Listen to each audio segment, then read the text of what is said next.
बिस्मिल्लाहिर्रहमानिर्रहीम। स्टार्ट करते हैं आज की क्लास। आज हम डिस्कस करेंगे हफमैन एल्गोरिदम। हफमैन एल्गोरिदम जो यूज़ होता है, it is used for the compression, यानी आपके जितने भी कंप्रेस जो होता है वो टेक्स्ट को कंप्रेस करने के लिए कोई जितने भी आपके पास जो सॉफ्टवेयर यूज़ होते हैं उनमें जो एल्गोरिदम यूज़ होते हैं उनमें से एक एल्गोरिदम है हफमैन। बहुत सिंपल सा एल्गोरिदम है कि इसमें किस तरह से किसी फ़ाइल को आप कंप्रेस करते हैं।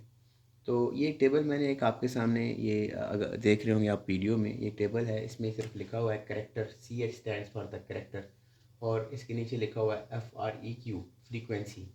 तो करेक्टर और फ्रीक्वेंसी, इसका मतलब ये है कि ये एल्गोरिदम कैसे काम करता है।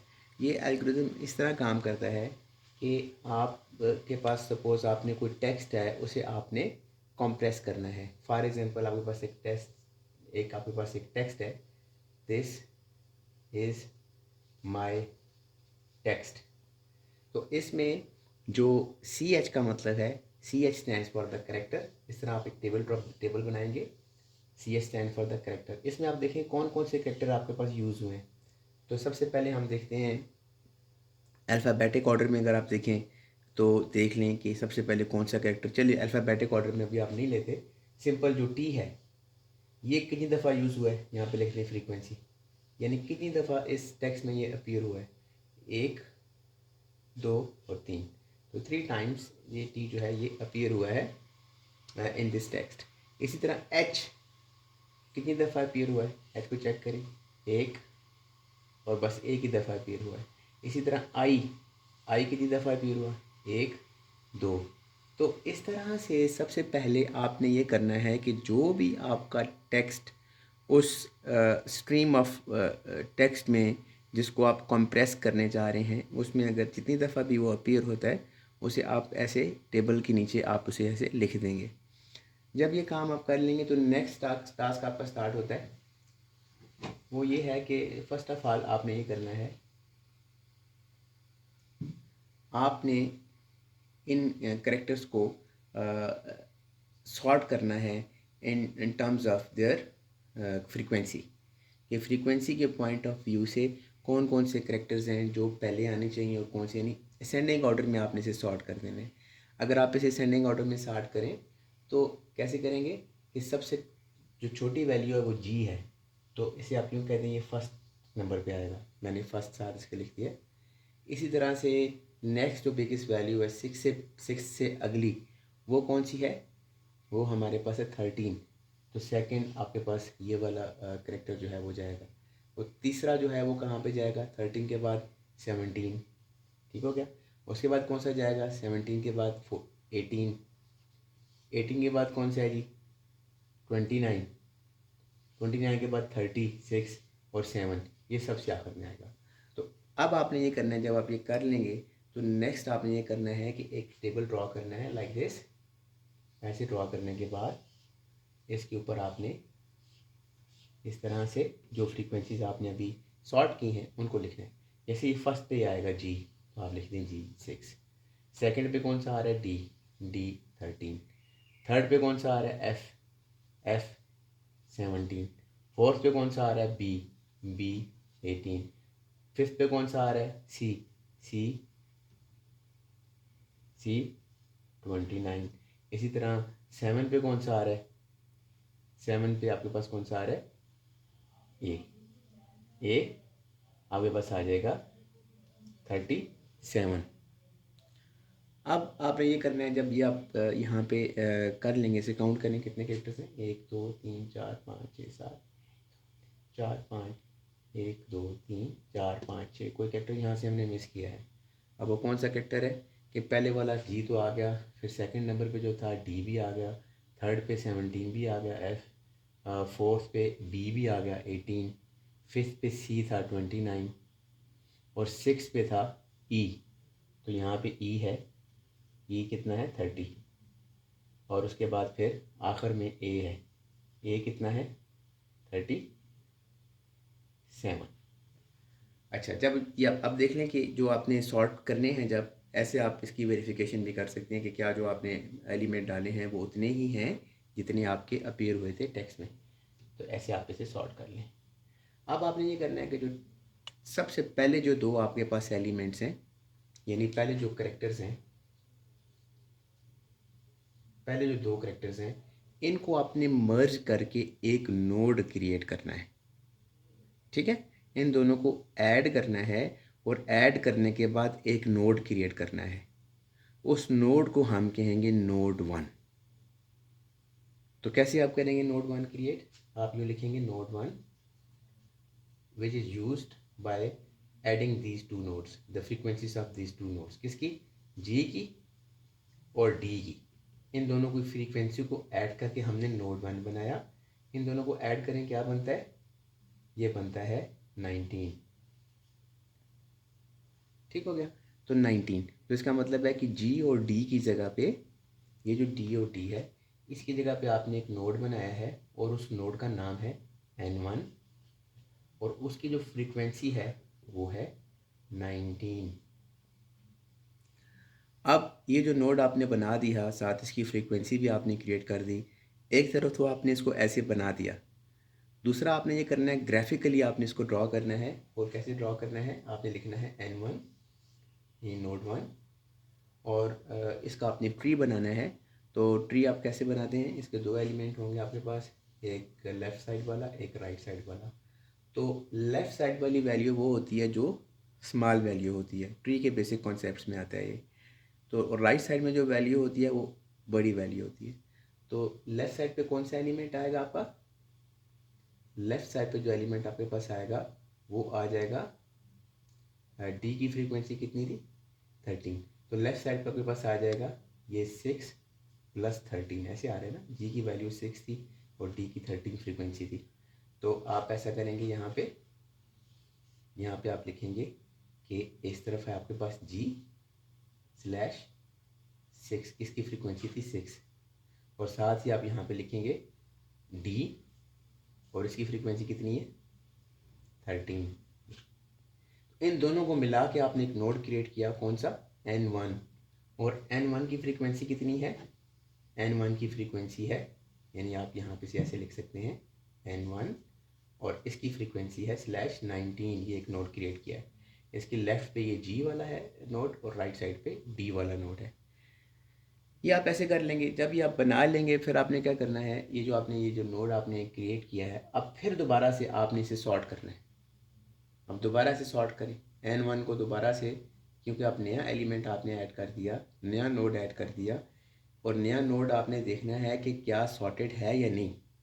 लेकिन नया नोड जो आपने ऐड किया ये सॉर्टेड नहीं है इस टाइम पे, क्योंकि आप देखिए कि इसको यहाँ पे आना चाहिए, आफ्टर 18 आना चाहिए। तो आप सिंपल ये करें, यहाँ पे दोबारा से एक ड्रॉ करें स्ट्रक्चर इस तरह।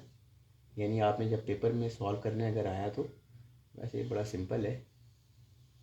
ऐसे आपने क्या करना है, सेपरेट अलग से इसको ड्रॉ करना है। तो ड्रॉ करें दोबारा से, तो यहाँ पे आपके पास आ जाएगा एफ़ आ जाएगा, ये सबसे स्मॉलेस्ट है 17। बी आ जाएगा, उसके बाद 18, और उसके बाद क्या आ जाएगा? N1 कितना है? 19। फिर सी कितना है? 29, और ई कितना है? 38, और ए जो है वो कितना है? अच्छा, ई हमारे पास 38 है, सॉरी 30, नॉट 8, इट्स 30। ई 30 है, ये देखिए, ई 30, ई 30 हो जाएगा। और जो ए है ये हमारे पास कितना है? 37। जब आप ये बना लेंगे, अब आपने क्या करना है, दोबारा फिर से जो टॉप पे दो नोड्स हैं आपके पास F और B, इन दोनों को आपने ऐड करना है और इससे एक नोड बनाना है, नोड 2, N2। तो बनाएं आप नोड N2। आप देखिए 17 और 18 को फर्स्ट करें, जब ऐड करें 15, तो ये बन जाता है 35 बनता है ना। 18 को आप 17 में ऐड करें, 8 और 7 15, ठीक है, और 35, ये बनता है 35। तो फिर आप ये करें, एक नोड बनाएं, इन दोनों को मिला के N2, और आप कहें ये किसको मिलाया? F + B। F कितना है? 17, और B कितना है? 18। इन दोनों को मिला के आपने बनाया है, और इसकी वैल्यू कितनी है? 35। तो इसी तरह से आपने N2 graphically in the form of a tree आपने ड्रॉ करना है। अब क्योंकि मैंने इन दोनों को मर्ज कर दिया है, एक नोड बना दिया है, तो मैं इसे कह देता हूँ ये N2 है, नोड 2, और इसकी वैल्यू मेरे पास आ रही है 35। 5। अब आप कैसे इसको ग्राफिकली ड्रॉ करेंगे, ये ऊपर से मैं इसको रब कर देता हूँ बिकॉज अभी मुझे इसकी ज़रूरत नहीं है, ये रब कर देते हैं। जब इसे आप बना लेंगे तो N2 आप कैसे ड्रॉ करेंगे, आप कहेंगे ये N2 है, इसकी फ्रीक्वेंसी कितनी बन रही है आपके पास, N2 की फ्रीक्वेंसी बन रही है 35। इसकी लेफ्ट साइड पे क्या वैल्यू आ रही है, लेफ्ट साइड पे आ रही है 17 और कैरेक्टर कौन सा है F, और राइट साइड पे क्या है B और कितनी वैल्यू है 18। ठीक है जी। अब ये जो आपके पास स्ट्रीम बनी है ये करेक्टर है और ये इसकी फ्रीक्वेंसी है। अब इसको आप चेक करें, करेक्टर फ्रीक्वेंसी को दोबारा से आप सॉर्ट करें और सॉर्ट करके इस एलिमेंट को इसकी अप्रोप्रिएट पोजीशन पे इंसर्ट कर दें। दोबारा से आप इसे सॉर्ट करेंगे तो क्या आएगा, ये 35 आपका आ जाएगा इस लोकेशन पे, इज़न्ट इट, 30 के बाद आएगा ना 35। तो यहाँ पे लिखें, यहाँ पे आप लिख दें जी, कॉलम बना दें आप 5, ये आ जाएगा कैरेक्टर और यहाँ पे आ जाएगा फ्रीक्वेंसी। यहाँ पे आप चेक करें कि सबसे पहली वैल्यू जो नोड में आपके पास आएगी N1, इसकी फ्रीक्वेंसी है 19। दूसरा आपके पास है सी की है 29। फिर कौन सा है, फिर आपके पास E है, E की फ्रीक्वेंसी है 30। E के बाद आपका नोड आएगा 35 N2 वाला, N2 आ जाएगा यहाँ पे 35 और फिर A 37। अब दोबारा से आपने वही प्रोसेस करना है, अगेन इसको भी मैं रब कर देता हूँ, मुझे इसकी ज़रूरत नहीं है इस स्टेप की भी। अब यहाँ पे दोबारा से आप N1 और C इन दोनों नोड्स को आप ऐड करेंगे, तो ऐड करें C और N1 को, यानी इन दोनों को आपने ज्वाइन करना है। ठीक है, ऐड करना है, ज्वाइन करना तो डिफरेंट होता है। 19 और 29 को, तो 9 और 9 कितना होता है 18, तो कितना बन जाएगा 2 3 4 48। तो ये नोड बन जाएगा N3 और इसे आप कहेंगे ये इसकी वैल्यू बनी है 48। तो अब आप क्या करेंगे, N3 नोड यहाँ पे ऐड करेंगे। तो N3 नोड जब आपने बनाया था तो N3 एक नोड बनाया आपने N3, इसकी जो फ्रीक्वेंसी बनी कितनी 48। इसकी लेफ्ट साइड पे क्या है, लेफ्ट साइड पे स्मॉल वैल्यू होती है, कौन सी वैल्यू है, लेफ्ट साइड पे N1 है और N1 कितना है 19 और राइट साइड पे क्या है C है, C कितना है 29।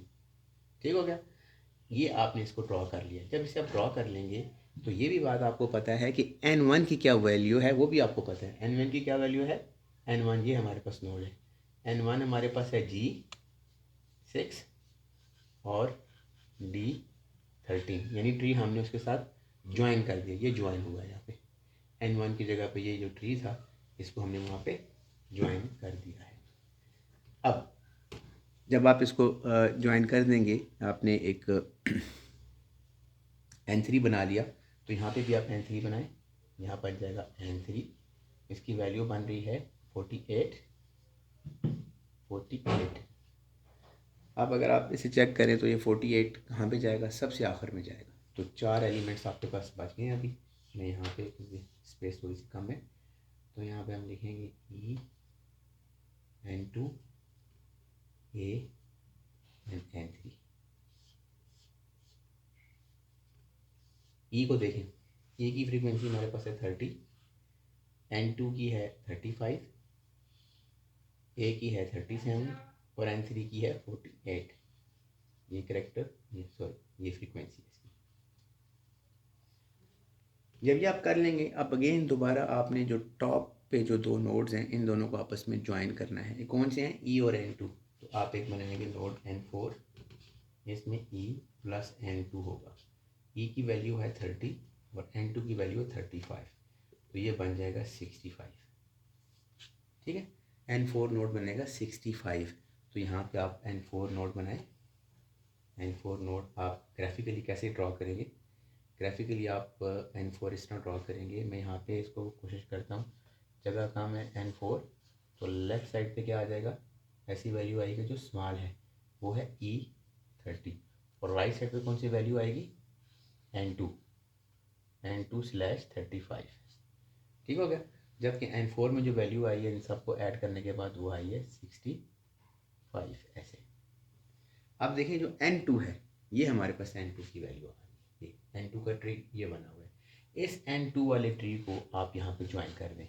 N2 वाले ट्री की क्या वैल्यू हमारे पास थी 17F, और राइट साइड पे क्या आ जाएगा B/18, ये आ जाएगा राइट साइड पे। ये N2 35 ये बन रहा है N2 35, ये इस तरह से ट्री बिल्ड हो रहा है।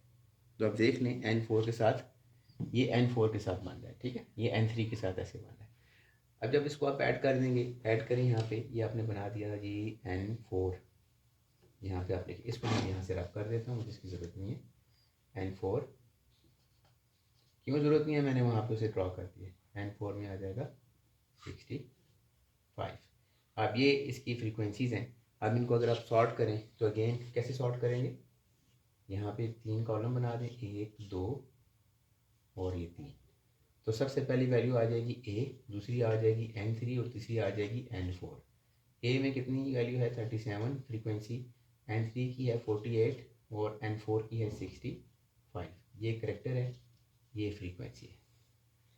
अब आप ऐसा करें कि एक नोड बनाएं N5 और उसमें इन दोनों फ्रीक्वेंसीज़ को ऐड करके एक और नोड बनाएं N5। तो ऐड करें आप N5 = 37 और 48, कितना बन जाएगा 7 7 8 15 और 4 5 6 7 8 85। इन दोनों को कंबाइन करेंगे तो बन जाएगी वैल्यू 85। तो इसका आप ट्री बनाएं, कैसे ट्री बनाएंगे आप इसका, यानी 85 आपका नोड बनेगा एक। तो मैं यहाँ से रफ करता हूँ, तो यहाँ पे हमारे पास एक बनेगा नोड 85। ये नोड कौन सा है N5। जब N5 बनेगा तो इसके लेफ्ट साइड पे क्या आ जाएगा, स्मॉल वैल्यू कौन सी है A37, और राइट साइड पे क्या आ जाएगा N3। N3 कितना है /48, और N3 आपने यहाँ पे ऑलरेडी ये कैलकुलेट किया हुआ है, इसको आप कंबाइन कर दें इसके साथ। तो कंबाइन करें इसे, N3 के साथ कंबाइन करें तो क्या आ जाएगा, N3 के लेफ्ट साइड पे है N1/19 और यहाँ पे है G/6 और यहाँ पे है D/13। इसी तरह से जो ये N3 आ गया, ठीक है जी। और N3 की जो राइट साइड है ये वाली देखिए C29 आ रहा है, C/29। ये आपका ट्री बिल्ट हो गया N5 पे। अब दोबारा से आप N5 को, ये आप देख लें N5 यहाँ पुट करें, 2 एलिमेंट आएंगे सिर्फ हमारे पास, एक है N5 और एक है N4, करेक्टर और फ्रीक्वेंसी। N5 की फ्रीक्वेंसी बन रही है 85, तो डेफिनेटली N4 की कम है, तो सॉर्ट करेंगे तो N4 आ जाएगा यहाँ पे 65 और N5 यहाँ पे आ जाएगा 85। 65 85 को ऐड करें, एक और नोड बना दें N6, तो 65 85 5 5 10, तो 8 9 10 11 12 13 14 15, ये बन जाएगा 150। तो N6 आपके पास बनेगा 150, ठीक है, N6 बनेगा आपके पास 150। अब इसकी लेफ्ट साइड पे क्या बन रहा है, लेफ्ट साइड पे आ रहा है N4 और राइट साइड पे क्या आ रहा है N5, ठीक है जी। अब N4 देखें, ये हमारे पास है N5, पहले N5 को यहाँ प्लेस कर दें। N5 को प्लेस करें तो N5 जो है हमारे पास वो है 85/85 और N4 है हमारे पास /65। तो देख लें N5 को आप देखें तो ये हमारे पास N5 है, इसे यहाँ पे डालें इस वैल्यू को, ये बन रहा है A37, इस साइड पे बन रहा है N3/48। इसी तरह से अगर अब यहाँ पे प्रॉब्लम ये आ गया कि मेरे पास जो है वो N4 की भी ज़रूरत है मुझे, तो मैं यहाँ से थोड़ा सा रफ कर लेता हूँ। और N4 के कुछ एलिमेंट, N4 65 है ना, इसकी लेफ़्ट साइड पे है हमारे पास E30 और राइट साइड पे है N2 35। इसी तरह N2 35 की जो लेफ़्ट साइड है इसमें क्या है जी, इसमें है 17F और यहाँ पे है B18, ठीक हो गया। इसी तरह से आप देख लें कि जो N48 हमारे पास बनता है, यहाँ पे शायद मैंने रब कर दिया उसे। खैर, आप इसको देखिएगा कि यहाँ पे जो एलिमेंट था N1 का, यहाँ पे N3 है ना, N3 के कुछ यहाँ पे थे नोट्स जो मैंने शायद रब करनी है, क्योंकि स्पेस मेरे पास कम है। देखिए आइडियल एनवायरनमेंट तो ना आपके पास है ना ही मेरे पास है, तो जितना हो सकता है मुझसे मैं इसको आपके सामने बना दिए। जब इसे आप बना देंगे इसी तरह से, यानी यहाँ पे जो नोड N3 है ना, इसके नोड्स यहाँ पे बने हुए मैंने रखे थे, तो वो आप वीडियो पीछे करके रिवर्स करके देखिएगा, वहाँ से आपको मिल जाएगा। उसको यहाँ पे आपने ऐसे ड्रॉ कर देना है। जब ये ट्री ड्रॉ कर देंगे तो उसकी लेफ़्ट साइड पे जितने भी ब्रांचेस हैं उन्हें आप ज़ीरो से इनिशियलाइज कर दें। जैसे ज़ीरो हो गया, ये ज़ीरो हो गया, और राइट साइड पे जितनी उसे वन से कर दें। ये वन है, ये वन है, ये ज़ीरो है, ये क्या हो जाएगा, ये हो जाएगा लेफ़्ट साइड है ना, तो लेफ़्ट साइड ज़ीरो, ये हो जाएगा वन, ये हो जाएगा ज़ीरो। ठीक है, ये इस तरह से, यानी ट्री मुझसे एक ब्रांच मिस हुई है जो कि यहाँ पे शायद N3 की ब्रांच है, वो मुझसे मिस हुई है। तो आप उसको देख लीजिएगा कि वो उसमें जो भी उसकी वैल्यू बनती है वहाँ पे आपने इंसर्ट कर देनी है। जब ये बना देंगे आप, तो आपके पास कुछ इस तरह से ट्री बन जाएंगे। लेफ़्ट साइड पे सारे के सारे ज़ीरो, राइट साइड पे सारे वन। अब अगर फॉर एग्जांपल आपने एक कैरेक्टर है ई, एक कैरेक्टर ई है आपके पास या ए है, उसके लिए आप अगर कोड में उसको स्टोर करें तो क्या कोड बनेगा ए का। अगर ए को आप देखें तो देखें, ए तक अप्रोच करने के लिए पहले आप जाएंगे राइट साइड, यहाँ से राइट साइड, फिर जाएंगे लेफ़्ट साइड, तो ये बन जाएगा 1 0। इसी तरह से सपोज़ ई है, ई करेक्टर है ई, इसे आपने स्टोर करना है। इसके लिए कितनी आपको बिट्स चाहिए होंगी, यानी आप लेफ़्ट जाएंगे पहले यहाँ से, फिर लेफ़्ट जाएंगे ज़ीरो, यानी ई के लिए आपको रिक्वायर्ड है 0 0। इसी तरह से अगर आप देखें बी, ये बी पड़ा हुआ है, तो बी अगर आपने बी के लिए कोड जनरेट करना है तो कैसे बनेगा बी के लिए कोड। ये देखें ज़ीरो, लेफ़्ट साइड पे गए, फिर आगे इस साइड जाना पड़ेगा क्योंकि बी यहाँ पे है। आप यहाँ इधर मूव करेंगे, आ जाएगा ज़ीरो, फिर यहाँ मूव करेंगे तो फिर आपके पास आ जाएगा ज़ीरो। ठीक है, सॉरी, ये जो राइट साइड है ना, इसको आप वन से रिप्रेजेंट करते हैं ना, ये राइट साइड है, ये राइट साइड देखिए, लेफ़्ट साइड हमेशा ज़ीरो होगी, राइट साइड हमेशा वन होगी। देखिए वन वन, तो इसे आप रिप्रेजेंट करेंगे ज़ीरो वन वन ऐसे करके बी के साथ। कि अगर बी को इनकोड करना हो तो पहले स्टार्ट से आप शुरू करेंगे रूट नोड से, 0 1 1, तो ये आपके पास बी का कोड बन जाएगा। इसी तरह अगर आप एफ़ को देखें तो एफ़ का कोड कैसे बनेगा, स्टार्ट से चलें तो 0 1 0, यानी 0 1 0। तो ये टेक्निक फॉलो करते हुए आप अपने जो करेक्टर्स हैं उनको कोड्स की शक्ल में स्टोर कर सकते हैं। देखें, एक करेक्टर को 1 बाइट चाहिए होती है, 8 बिट्स रिक्वायर हैं स्टोर होने के लिए। लेकिन अगर आप इसे कंप्रेस करते हैं इस टेक्निक के मुताबिक, तो आप देख लें कितनी बिट्स में स्टोर हो रहा है। तो इसलिए आप ये जो हफमैन एल्गोरिदम है इसे आप यूज़ करते हैं। एग्ज़ाम में क्वेश्चन किस तरह का आ सकता है कि आपके सामने करेक्टर्स पड़े हुए हों, कोई पैराग्राफ लिखा होगा छोटा सा, 2 लाइनें लिखी होंगी, उसमें से करेक्टर्स खुद आपने पिक करने हैं और उसको आपने फ्रीक्वेंसी में कन्वर्ट करना है। फिर उस फ्रीक्वेंसी में कन्वर्ट करने के बाद आपने फिर उसको फ्रीक्वेंसी में जब कन्वर्ट कर लेंगे तो फिर आपने उसका कोड बनाना होगा। ये आपका एग्ज़ाम का पॉसिबल क्वेश्चन हो सकता है। यहाँ पे हमारा टॉपिक एंड होता है।